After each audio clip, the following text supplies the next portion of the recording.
انتي لسه زعلانة مني؟ بصي يا يارا، انا ساعات ببقى مش فاهمة تصرفاتك. معاكي حق.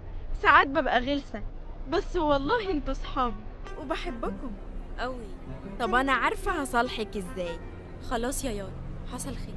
في سر عرفته، بس احلفي ان انتي مش هتقولي لحد. اكيد مش هقول. انتي عارفة ان نورة هي اللي زقت تمارة فوقعت؟ ايه اللي انتي بتقوليه ده؟ مستحيل نورة تعمل كده. للأسف هي عملت كده. ما انتي عارفة ان تمارة وقعت بالسكيت بتاع نورة.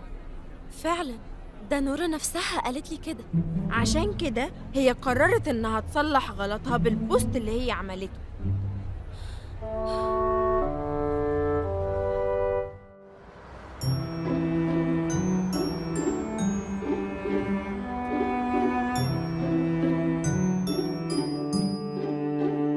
أنا متواضعة أوي إني قاعدة معاكم، المفروض بعد كده تعملوا لي أكل لوحدي. طبعا الفنانة بتاعتنا. كنت بتكلم مع ميس رضوى النهاردة وقالت لي إني لازم أستغل اللي حصل ده وأعمل محتوى خاص بيا على السوشيال ميديا. محتوى زي إيه يعني؟ لسه ما استقرتش أنا بعرف أعمل إيه.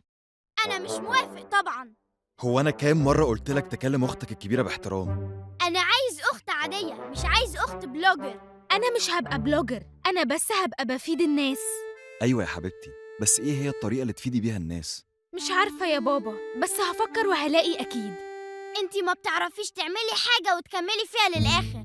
نور! وليه تعرضي حياتك للناس كلها وتدخلي ناس غريبة بيتنا وحياتنا؟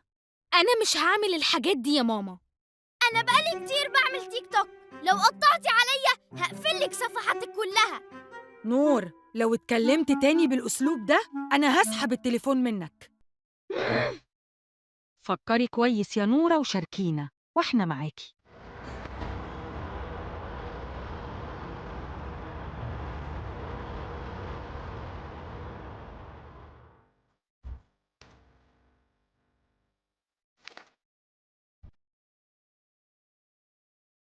لكي يكون البحث العلمي ناجحاً، لابد من أن يتم اختيار موضوع البحث من قبل الباحث والمشرف معاً، إذ يجب أن يؤخذ بعين الاهتمام حداثة موضوع البحث واشتماله على قيمة علمية.